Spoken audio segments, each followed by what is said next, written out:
नमस्कार मित्रों, आपका स्वागत है हमारे नए चैनल एक अंधभक्त की आत्मकथा। इस हमारे चैनल का आनंद लीजिए, सुनिए, आनंद लीजिए और कमेंट्स करिए, शेयर करिए और इस पर आप जो भी विचार अपना रखते हैं उस पर अपने विचार जरूर व्यक्त करिए। हम इस चैनल के माध्यम से अंधभक्तों के बारे में विस्तार से चर्चा करेंगे। एक एक अलग अलग एपिसोड में अलग अलग बातें अंधभक्तों के बारे में हम विस्तृत रूप से आपको जानकारी देंगे। उम्मीद करेंगे कि आपको जानकारी पसंद आएगी और आप हमारी जानकारियों से, विचारों से सहमत होंगे। और यदि आपको कुछ भी इस संबंध में जो भी अपने विचार व्यक्त करना है, कृपया कमेंट्स के माध्यम से जरूर अपने विचार रखें। धन्यवाद।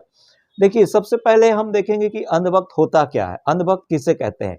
अंधभक्त हम किसको मानेंगे, किसको कहेंगे और अंधभक्त के प्रकार क्या होते हैं, उसके बाद हमें देखेंगे अंधभक्त के प्रकार क्या हैं और अंधभक्त के कार्य क्या है, अंधभक्त की सोच क्या है, अंधभक्त के विचार क्या है। हालांकि सोच और विचार तो उनके पास नहीं होती, फिर भी देखेंगे। अब सबसे पहले अंधभक्त के हम परिभाषा पर गौर करेंगे। अंधभक्त होता क्या है? देखिए, एक परिभाषा के अनुसार अंधभक्त वह प्राणी है जो मानव शरीर में जन्म लेता है, जिसका शरीर तो मानव जैसा है, मानव जैसा ही उसके सब कुछ शरीर के अंग हैं। और लेकिन ईश्वर ने मनुष्य को बुद्धि दी है, सोचने, विचारने, समझने की, सही गलत को सोचने की, उचित अनुचित को सोचने की। और अब लेकिन अंधभक्त के साथ सबसे बड़ी खासियत यह है, उसका सबसे बड़ा गुण यह है कि उसके दिमाग में गोबर की पर्याप्त मात्रा पाई जाती है। मतलब दिमाग के जगह पर उसके पास सिर्फ गोबर का ही विशाल भंडार है। मतलब क्या हुआ, मनुष्य और एक अंधभक्त में क्या अंतर हुआ? मनुष्य के पास सोचने, समझने, विचार करने, सही गलत, उचित अनुचित को सोचने की शक्ति ईश्वर ने दी है, परंतु अंधभक्त को ऐसी कोई शक्ति प्राप्त नहीं है। अंधभक्त केवल अपने खोपड़ी में, अपने सिर में जो गोबर भर कर रखा रहता है, उस गोबर पर ही उसके विचार केंद्रित होते हैं, उस गोबर से ही उसके विचार उत्पन्न होते हैं।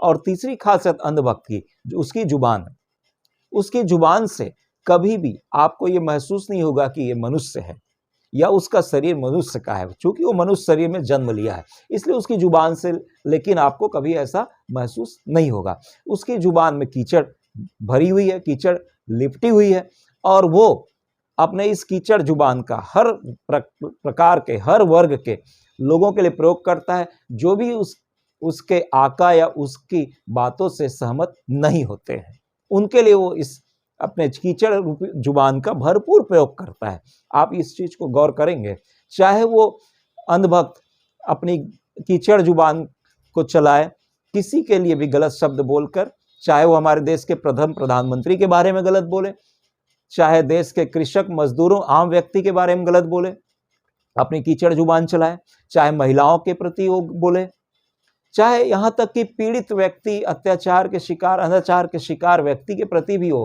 कोई सहानुभूति नहीं रखता, उसके प्रति भी वो गलत शब्दों का प्रयोग करेगा। यदि वो व्यक्ति उसके विचारों से सहमत ना हो, उसके गलत विचारों से सहमत ना हो, उसकी धूर्ततापूर्ण या मूर्खतापूर्ण विचारों से सहमत नहीं है कोई भी व्यक्ति, तो वो कितना भी सही हो, उसे वो हमेशा कोसेगा और अपनी गंदी जुबान से गंदे शब्दों का प्रयोग उसके लिए अवश्य करेगा। तो ये तीन उसके अंधभक्त की सबसे बड़ी खासियत है। और आगे हम ये देखेंगे अगले हमारे एपिसोड में कि अंधभक्त की प्रजाति क्या होती है, अंधभक्त के प्रकार क्या है, वैरायटी क्या है।